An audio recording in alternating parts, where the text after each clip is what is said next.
When All in the Family went on the air after we had 8 in the can, and it started in the next few weeks to climb to #1, we were all feeling our oats, and I went on a coffee break on the set on a camera blocking day. Every single day, I drop a new video diving deep into the biggest legends of Hollywood's golden age. If that's your vibe, hit subscribe, smash that like, or drop a comment. It's totally free, but means the world to me.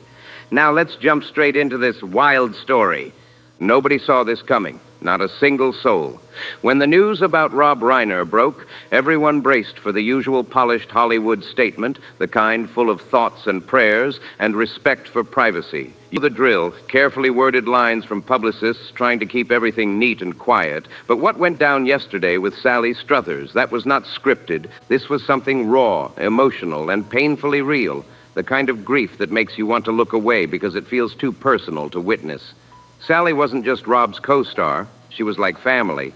On All in the Family, she was Gloria to his meathead, and that bond ran deep long after the cameras stopped rolling. But what Sally said changed everything. Her confession flipped the story we thought we knew about Rob Reiner's final months. And what's even more shocking, her claims seem to connect directly with whispers that have been leaking from Tom Cruise's camp over the last couple of days. This isn't just a heartbreaking loss. This might be the start of a full-blown Hollywood scandal. We're talking about things that supposedly went down behind the gates of one of Brentwood's most famous mansions. Sally Struthers had stayed silent for a reason. She was protecting Rob's name. But yesterday, she broke that silence. She admitted she couldn't stay quiet anymore because, as she put it, the truth about his son, Nick Reiner, had to come out. When she spoke, her voice shook, not just from heartbreak, but from a fierce kind of anger that we've never seen in her before. The emotion was so real you could feel it through the screen. She said, and I'm quoting her word for word, "We all saw the bruises on his soul, but we were too afraid to ask about the bruises on his arms." That line alone should send chills straight down your spine. Sally wasn't just speaking, she was reliving pain that clearly still haunts her. She brought up a lunch they shared just 3 weeks ago, and that detail is huge because it turned out to be the last time she ever saw Rob alive.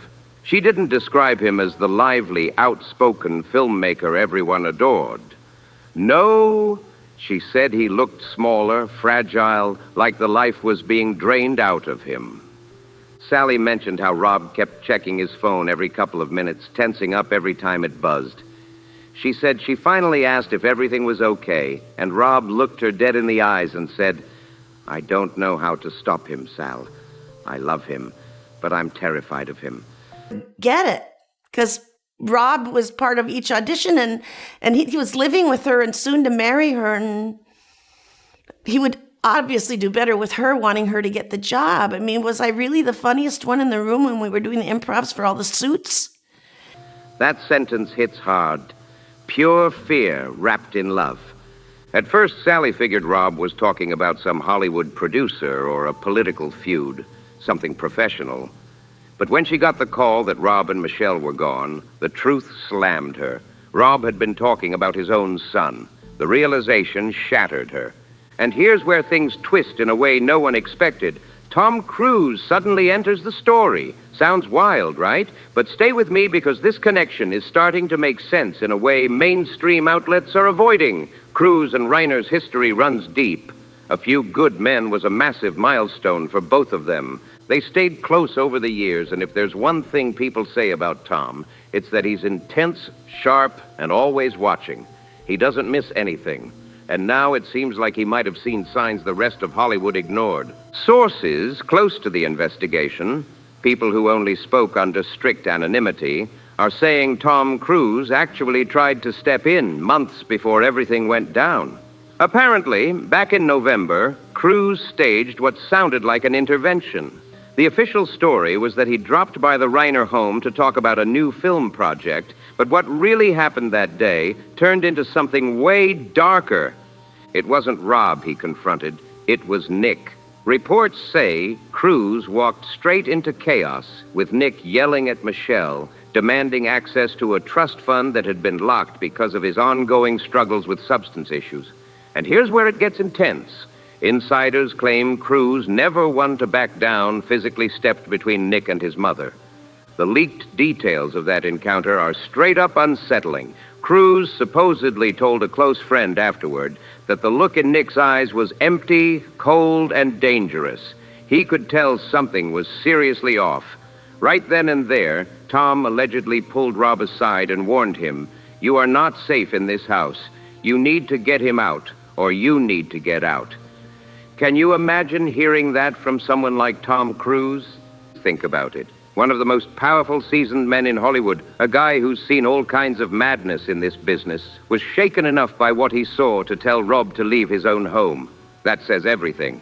But Rob did what so many loving parents do. He defended his child. He reportedly told Tom, "He's sick. We can't abandon him. He just needs one more chance." It's tragic. A father's heart clinging to hope, even when danger was staring him in the face. Sally Struthers confirmed everything about this heartbreaking family dynamic yesterday, and it hit hard. She broke down mid-interview, admitting through tears that Rob's greatest strength, his endless forgiveness, turned out to be the very thing that destroyed him. You could hear the pain in her voice as she talked about the guilt she still carries for not stepping in sooner. She said Rob had been pulling away, canceling dinners, skipping calls, drifting from his all-in-the-family crew. The few who are still around tried setting up a little reunion dinner not long ago, but Rob turned it down. Sally said something in her gut felt off, so about a week ago, she drove by his house just to check in. Every blind was shut tight in the middle of the day. The place looked more like a bunker than a home. She texted him, "I'm outside." Hours later, he finally replied, "Not a good time. He's home." 2 words, "He's home," and they carried a heavy chill. You could feel the dread in that message. But then Sally dropped a bombshell nobody saw coming. The financial part of this story. People always assume Hollywood families never run out of money, but addiction eats through fortunes like fire through paper. Sally revealed that Rob wasn't just emotionally trapped, he was financially drowning too. According to her, Rob had been quietly selling off assets, not to fund new projects or keep up appearances, but to cover massive debts Nick had piled up. We're talking about gambling debts, money owed to dealers, the kind of crowd no one in Brentwood wants knocking at their gate. Rob was trying to protect his son the only way he knew how, by paying to keep the trouble away. But what he didn't realize was chilling. The danger wasn't outside those gates anymore. The real threat was already living under his roof. There's one chilling moment Sally shared that investigators are now treating as a major clue leading up to the tragedy. About 6 months ago, during a small family gathering, something happened that everyone brushed off at the time, but now it looks completely different. According to Sally, Rob supposedly fell down the stairs. That was the official story, a simple household accident. They said he slipped, broke his wrist, and had bruises all over his face. But when Sally went to visit him in the hospital, she noticed something that didn't sit right. She said, "I looked at his face, and the bruising wasn't from a fall. It was shaped like a hand." She asked him straight up, "Did Nick do this?" And Rob couldn't even answer. He just looked away and started to cry. That silence said more than words ever could. They never spoke about it again, but that moment haunted Sally. The quiet suffering of a parent too ashamed to admit the truth. Because really, how do you tell the world that the child you raised, the one you'd do anything for, has become your abuser? It's the kind of pain no one wants to believe could be real. Then comes Tom Cruise's side of the story, which makes everything even more tragic. Sources close to him say Tom was devastated. Apparently, he had offered to pay for Nick's treatment, and not just any rehab, but one of those high-security facilities in Switzerland that handle the toughest cases. He reportedly told Rob, "I'll handle it. Let me take the burden off you." But here's the heartbreaking twist. Nick refused to go, and Rob refused to force him. Cruz allegedly told his inner circle later, "I watched a slow-motion car crash for 2 years and couldn't stop it." Can you imagine carrying that kind of guilt? Now, Nick's defense team is already spinning their version of events. Word is they're planning to push a narrative centered on mental health and a sudden break from reality. But when you piece together everything Sally, Tom, and others have said, it paints a picture far darker than anyone in Hollywood wants to admit. Sally Struthers isn't buying the mental break story, and honestly, neither should anyone else. Yesterday, she made it crystal clear that this wasn't some spontaneous moment of madness. It was calculated. She spoke with a fire in her voice, describing how Nick manipulated everyone around him. She said he knew exactly which buttons to press, switching between charm and cruelty like it was second nature. According to Sally, Nick could turn on the sweetness whenever he wanted. He'd be kind, apologetic, almost like the loving son Rob always hoped to see again, just long enough to get a check signed or a door unlocked. Then, just like that, the mask would fall off. What came next, she said, was psychological torture. Rob and Michelle were living in what she called a domestic war zone. And that raises a big question. Where were all the other friends? Why is it only Sally and these leaked bits from Cruz's circle speaking out now? Sally said it plain because Hollywood protects its own. The industry hates scandal. Nobody wanted to face the idea that the beloved, wholesome Rob Reiner, a man who stood for warmth and wit, had been living in fear inside his own home. It shattered the perfect picture. But Sally, she's done with Hollywood's hush culture. She's 77. She's lost too much, and she's ready to tell it all. She said she doesn't care about careers or reputations. She wants justice. She even called out the people who enabled Nick's downfall. The so-called friends who supplied him, the doctors who kept signing off on prescriptions, and the legal system that kept letting him walk because of his last name. Then came the most chilling revelation about Michelle Singer Reiner. Everyone talks about Rob, but Michelle was the one constantly trying to keep peace in that house. Sally said Michelle once confessed that she'd started locking her bedroom door at night. Just imagine that.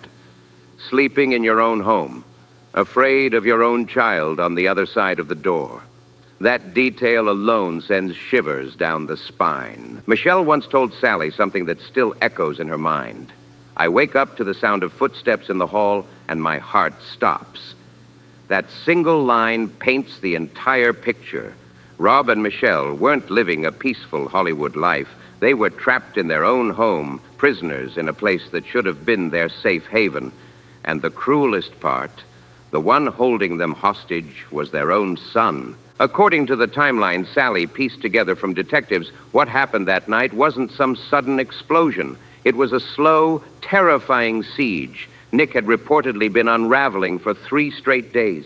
Neighbors later admitted they'd heard shouting, doors slamming, things breaking, on and off for nearly 48 hours. And so why didn't anyone call the police? Because this was Brentwood, the land of silent gates and polite distance. Nobody calls the cops on their famous neighbors.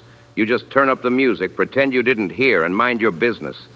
But that silence, that politeness, gave Nick the time he needed to lose control completely. Tom Cruise's leaked information adds another heartbreaking layer. Reports say Rob did reach out for help that night, but not to 911. Instead, he called a private security firm, trying to handle it quietly. The call was logged at 9:15 p.m. The guard didn't show up until 9:45, and by then it was too late. That 30-minute gap, just half an hour, was when everything ended for the Reiner family. Sources say Cruise is furious over the response time. He's reportedly been questioning how such a call could have been treated so casually when a man's voice was filled with fear. But maybe that's part of the tragedy. Rob was still trying to protect his son, even in those final moments.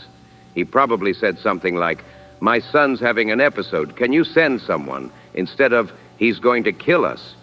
Even at the end, Rob couldn't bring himself to see Nick as a threat. He still saw him as his boy, and that heartbreak cost them everything. All Rob wanted that night was for Nick to calm down. And there's something heartbreakingly human about that. The instinct to protect your child runs so deep, it can even overpower the instinct to survive. Sally said it best. Rob died trying to be a father. Those words hit like a punch to the chest.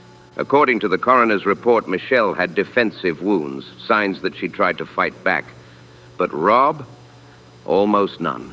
He didn't resist. He just took it. The thought of Rob Reiner, a man who fought his whole life for fairness, who was loud when it came to justice, standing there, letting his son take his life because he couldn't bear to harm him. It's haunting beyond words. That image alone will stay with anyone who hears it. Now the spotlight turns to what's coming next, the legal storm brewing around Nick Reiner's arrest. It's not just about what happened that night anymore. It's about who controls the story. The fight will be over the estate and the narrative. Who gets to shape Rob and Michelle's legacy? Yesterday, Sally Struthers made a desperate plea to the public. She said, "Don't let them twist it." She begged people, all of us, not to let Nick's defense team turn Rob and Michelle into villains. She's scared they'll try to paint the parents as abusive, controlling, or responsible for what happened. And sadly, we've seen this before. In high-profile cases like this, the victim blaming always creeps in early, but Sally isn't staying quiet. She's speaking out before the spin begins. She said Rob's only fault was that he was too soft. That was his crime. Loving too much, forgiving too easily. And get this.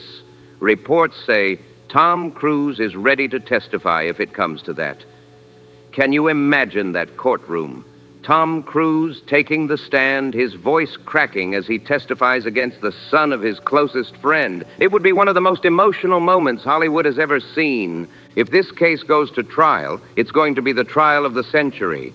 And according to insiders, Tom Cruise is fully prepared to take that stand. Not for fame, not for headlines, but to make sure Nick never walks free again. He wants the truth out there, the full timeline of that intervention, the warnings Rob received, and proof that this tragedy could have been prevented.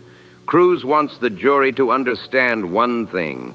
Nick wasn't lost in confusion. He made choices with a clear and chilling intent. And that brings us to the hardest part of this story, the part nobody in Hollywood wants to face. We all watched Nick Reiner grow up. We saw him at premieres, on red carpets, flashing those smiles for the cameras. Everyone thought, what a lucky kid. But behind those flashes, we were all unknowingly watching a ticking time bomb. Sally dropped a memory that hit like a gut punch. She said even when Nick was a teenager, there was something in him that unsettled people. She told a story about an old rap party years ago when a young Nick was caught alone in a back room destroying property, calmly, methodically breaking things one by one. When Rob walked in, Nick didn't cry, didn't look scared. He smiled. That moment stayed with Sally for decades. She said she told Rob right then, get him help. And they did. They found the best doctors money could buy. But as Sally said, you can't buy empathy. You can't fix a heart with a checkbook. That line hit like thunder. And she's right. Some things money just can't heal. Since Sally's emotional interview, Hollywood's reaction has been explosive. People are already erasing their photos with Nick from social media, cutting ties, pretending they barely knew him. The distancing has officially begun. But not Sally. She's standing firm, unshaken, and pointing straight at the truth. She said Rob Reiner's death shouldn't just be seen as another tragic celebrity story. He was a victim of domestic violence, and she's right. That's a label we rarely apply to men, especially not to powerful, wealthy ones. But it's time the world starts calling it what it really is. This whole story forces us to rethink everything we thought we knew. People keep asking, but he was Rob Reiner. Why didn't he just hire bodyguards? Why didn't he kick Nick out? But that's the thing. Love can paralyze you. It clouds reason, blurs fear, and traps you in hope. Rob wasn't weak. He was a father who couldn't stop loving his son, even when it was destroying him. The upcoming funeral, according to close insiders, will be extremely private. Every detail is being handled with care, and Tom Cruise himself is reportedly making sure security is airtight. No loose ends, no unwanted faces from Nick's circle anywhere near the service. It's going to be quiet, guarded, and heartbreakingly personal. Sally Struthers will be speaking. She told reporters she has one last letter to read to Rob. A letter, she said, contains the conversation we never finished at that lunch 3 weeks ago. She wouldn't reveal what's in it, but the way she said it left everyone silent. You could tell. It's not just a goodbye, it's closure she never got to give. And within all this grief, there's a brutal lesson that's almost impossible to accept. It's about the limits of love. We grow up believing what Rob's movies taught us, that love conquers everything, that if you care enough, stay patient enough, there's always a happy ending waiting. But life isn't The Princess Bride. In the real world, sometimes love can't save someone who's determined to drown. And worse, sometimes they drag you under with them. Yesterday, Sally shattered the long-standing Hollywood silence. She tore down the illusion of the perfect, untouchable celebrity family. In speaking out, she gave Rob something priceless: his humanity back. He wasn't a legend in his final moments. He was just a dad, terrified, heartbroken, and still trying to love the person who hurt him most. As we wait for the trial, and as detectives continue combing through what they're calling the House of Horrors in Brentwood, one thing sticks with all of us. The warning signs were there. We just didn't want to see them. Tom Cruise saw the warning signs. Sally Struthers tried to sound the alarm. And Rob and Michelle lived those warnings every single day, trapped in a nightmare no one wanted to acknowledge. It's the tragedy of missed off-ramps, all the moments when someone could have acted, when one phone call or one changed lock might have rewritten the ending. But those chances slipped away. And now all that's left is silence. The silence of a home that once filled with laughter. The silence of a director who still had so many stories left to tell. And the haunting echo of Sally's voice reminding the world it didn't have to end this way. This story is still unfolding, and tomorrow could change everything. Court filings are expected to drop in the morning, and word on the street is that investigators might have uncovered audio recordings from inside the Reiner home, captured by a smart home device, maybe Alexa or something similar. If those files exist, and if the jury ever hears the final moments of Rob and Michelle Reiner, that could seal Nick's fate completely. It would be the ultimate chilling piece of evidence, the final nail in the coffin for his defense. For now, all we can do is wait and watch as the truth makes its way to the surface. But while we wait, take a moment to think about the people in your own life. Check in on those who've gone quiet. Reach out to the ones who seem fine but have that tired look behind their smile. Because sometimes the ones who look happiest in public are hiding the darkest pain behind closed doors. Rest in peace, Rob Reiner. A man who gave the world laughter, love, and unforgettable stories. You deserved a far better ending than this. If you found this story powerful or eye-opening, make sure to like, subscribe, share, and drop a comment below. Your support keeps these stories alive, and your voice helps shine light on the truths Hollywood too often tries to hide.